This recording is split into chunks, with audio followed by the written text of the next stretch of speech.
எல்லாரும் எப்படி இருக்கு? சௌக்கியமா? இன்னைக்கு வந்து ஒரு குட்டி கதை சொல்லலான்னு பார்க்குறேன்.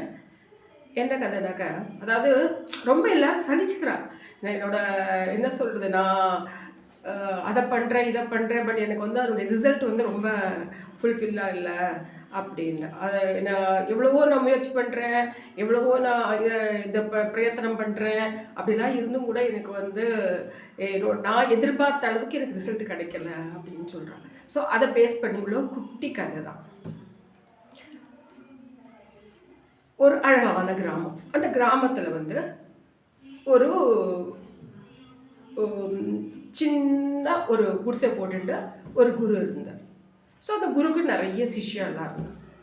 ஸோ அந்த குரு வந்து சிஷ்யாளுக்கெல்லாம் நல்லா உபதேசம்லாம் பண்ணிட்டு நல்ல ஒரு சத் சங்கத்தை ஏற்படுத்திட்டு அவர் பாட்டு லைஃப்பை கண்டினியூ இருந்தார். அவருக்கு என்னாச்சுனாக்கா கடைசி காலமாக எடுத்தார். ஆனோடனே எல்லா சிஷ்யாலும் வந்து ஒன்று ஒன்றா கேட்குறா. ஸோ அவருக்கு வந்து அனுகிரகம் பண்ணிட்டுருக்காரு.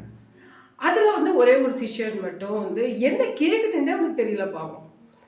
தெரியலன்னா அவர் வந்து ஜீவனை விட்டுடுறார். ஜீவனை விட்ட உடனே இவருக்கு இந்த சிஷ்யனுக்கு மட்டும் எல்லாரும் எல்லாம் தேவையானதான் கேட்டு வாங்கிட்டு போயிட்டா, நம்ம மட்டும் வந்து ஒன்றுமே கேட்கலையே, ஒன்றுமே வாங்கிக்கலையேன்னு மனசுக்குள்ள ஒரு தாபம். உடனே அவன் என்ன பண்ணுறான்னாக்க ரொம்ப ஃபீல் பண்ணிட்டு இருக்கான். ஃபீல் பண்ணிட்டு இருக்கிறத அந்த குரு வந்து ராத்திரி வந்துடு கணவரை வந்துட்டு, உனக்கு என்னப்பா, என்ன பிரச்சனை, எதுக்காக வேண்டி அது. ஏன்னா குரு அந்த அதாவது அவளுக்கு குருவுக்கெல்லாம் வந்து நமக்கு வந்து நம்ம மேலே வந்து ரொம்ப அபாரமான கருணை உண்டு. நம்ம அதாவது நம்மளை வந்து இது கொண்டு வரணும் அப்படிங்கிறதுல வந்து இந்த ஈக பர சுகத்தில் வந்து நம்ம வந்து எப்படி இருக்கணும் அப்படிங்கிறதுல வந்தும் நம்ம மேலே வந்து ஒரு அசாத்தியமான ஒரு கருணை வந்து எல்லா குருக்களுக்குமே உண்டு. ஸோ அந்த குரு வந்து என்ன கேட்குறாருனாக்க, என்னப்பா என்ன விஷயம் அப்படின்னு கேட்குறாரு. உடனே இது மாதிரி எல்லாருக்கும் எல்லாம் இது பண்ணி கொடுத்துட்டா, சிஷ்யெல்லாம் வாங்கி போயிட்டா, எனக்கு என்ன கேட்கணும்னு தெரியல, நான் ஒன்றுமே இப்போ இது பண்ணாமல் இருக்கேன். எனக்கு வந்து என்ன வேணும்னாக்கா கொஞ்சம் தனம் வேணும், லைஃப்பை லீட் பண்ணுறதுக்கு நிறைய தனம் வேணும் அப்படின்ட்டு சொன்னேன். சொன்ன உடனே அந்த குரு சொல்கிறார், இல்லைப்பா, உன்னுடைய இந்த ஜென்மத்தில் உன்னுடைய பிராரத்தம்படி நீ இப்படி தான் இருப்ப. அடுத்த ஜென்மத்தில் நீ வந்து ரொம்ப பெரிய ஏன்னா நிறைய சத்காரியெல்லாம் நீ பண்ணதுனால அடுத்த ஜென்மத்தில் நீ ரொம்ப நல்லா பெரிய சீமந்தனா, பெரிய பணக்காரனா, செல்வந்தனா பிறந்து உனக்கு எல்லா இதுவும் அது கிடைக்கும் அப்படின்னு சொல்லி இவனுக்கு வந்து அந்த குருக்கிட்ட வந்து ஆர்கியூ பண்ணுறான். எனக்கு தெரியாது அடுத்த பிறவி இருக்குமா இல்லையாலாம் எனக்கு தெரியாது, ஆனால் எனக்கு இந்த பிறவியில் இப்போவே வேணும் அப்படின்னு ரொம்ப அடம் பிடிக்கிறான். சரி, அவர் குரு வந்து ரொம்ப இழகின மனசு, ரொம்ப நம்ம அம்மா வந்து எப்படி குழந்தைகிட்ட வந்து ரொம்ப ஒரு இது என்ன சொல்கிறது, ரொம்ப ஒரு கருணையாக நடந்துப்பா இல்லையா, அதே மாதிரி அந்த குருவை என்ன பண்ணிட்டாருனாக்கா, சரிப்பா, நான் ஒன்று உனக்கு வந்து ஒரு அனுகிரகம் பண்ணுறேன்.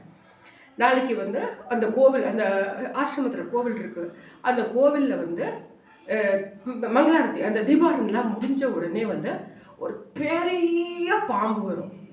அந்த பாம்பு என்ன பண்ணாதுனாக்கா உன்னை வந்து கொத்தாது. ஆனால் அந்த பாம்பு வெளியில் வந்த உடனே அது நீ என்ன பண்ணுறனாக்கா ஒன்று கையால் அப்படியே என்ன பண்ணுற, ஸ்பர்சம் பண்ணுற. ஸ்பர்சம் பண்ண உடனே என்ன ஆயிரும்னாக்கா ஃபுல்லாக வந்து கோல்டு ஆயிரும். ஸோ அதை வச்சுன்னு நீ வந்து சந்தோஷமாயிரு அப்படின்னு சொல்கிறேன். யார் சொல்கிறா? குரு சொல்கிறேன். சொன்ன உடனே இவனுக்கு வந்து சரி அப்படின்னு சொல்லிட்டு குரு மேலே ஒரு நம்பிக்கை இருக்கு.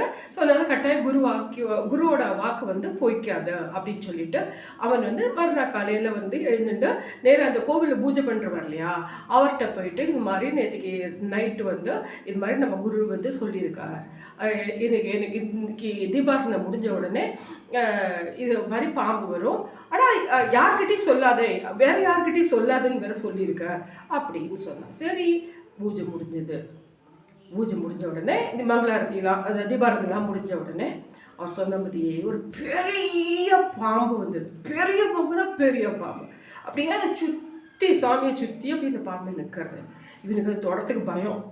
அவர் சொல்லியிருக்காரு ஒன்றும் பண்ணாதுப்பான்னு சொல்லியிருக்காரு. ஏன்னா குருவோட இது வந்து ஆக்கியபடி அவர் தொற்று இது பண்ணணும் அப்படின்னு. ஆனால் இவனுக்கு உள்ளூர் ஒரு பயம், பாம்பாச்ச ஒரு பெரிய பயமாக எடுத்து.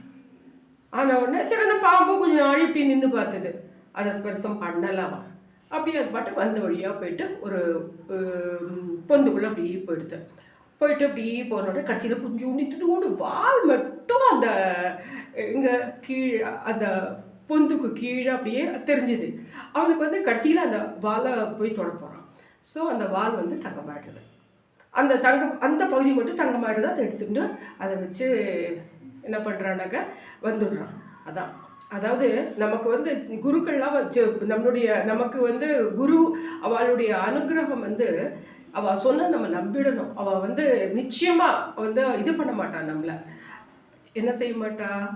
அவர் வந்து ஃபர்ஸ்ட் என்ன சொன்னார், இந்த ஜென்மத்தில் வந்து உனக்கு வந்து என்ன இல்லை, ஜாஸ்தி செல்வந்தன் ஆகிறதுக்கு பிராரப்தம் பிராப்தி இல்லை அப்படின்னு சொல்கிறார்.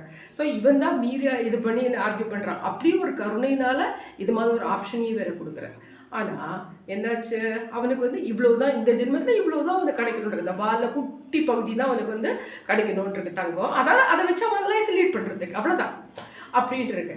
ஸோ அதனால் நமக்கு வந்து நம்மளும் அப்படி தான். நம்ம வந்து ரொம்ப என்ன சொல்கிறதுனாக்க குருக்குலெல்லாம் விட்டுடலாம். நம்மளே என்ன படிக்கிறோம்னாக்க நமக்கு அது கிடைக்கல, இது கிடைக்கல, நம்ம பிராரத்தம் படி நமக்கு என்ன நடக்குமோ அது நடந்தே தீரும். அதில் நம்ம வந்து எந்த விதமான இது என்ன கிடையாது, சந்தேகமே வச்சக்கூடாது. நம்ம பிராரப்தம் என்னவோ, நமக்கு என்ன கிடைக்கணுமோ இந்த ஜென்மாவில் நமக்கு அது கிடைச்சே தீரும். நம்ம வந்து இதை மற்றவாளை பார்த்தோ இல்லை இதை என்னது உலகத்தை பார்த்தோ நம்ம வந்து பேசுகிறதுனாலையோ, நம்ம வந்து அவளை பார்த்து சொல்கிறேன் இவாளை பார்த்து பண்ணுறேன்னு சொல்கிறதுனால நமக்கு வந்து ஒன்றும் பெரிய சக்ஸஸ் ஆகிடாது. இது யாருன்னாக்க நம்ம ராயர். அதாவது இந்த கதை குருன்னு சொன்னது வந்து ராயர். அதை இப்போ தான் வந்து இது நடந்தது, ராயர் ஆராதனை நடந்தது, ராகவேந்திர ஆராதனை. ஸோ இது வந்து இந்த குருன்னு சொன்னது வந்து ராயர் அவரோட சிஷ்யர் தான் அப்படின்னு சொல்லிட்டு இப்போ நான் சமீபத்தில் ஒரு இது கதையை நான் கேட்டேன். ஸோ அதை நான் ஷேர் பண்ணிக்கிறதுக்காக தான் இந்த கதையை நான் உங்களுக்கு சொல்கிறேன். ஓகே வியூவர்ஸ், பாய், தேங்க்யூ.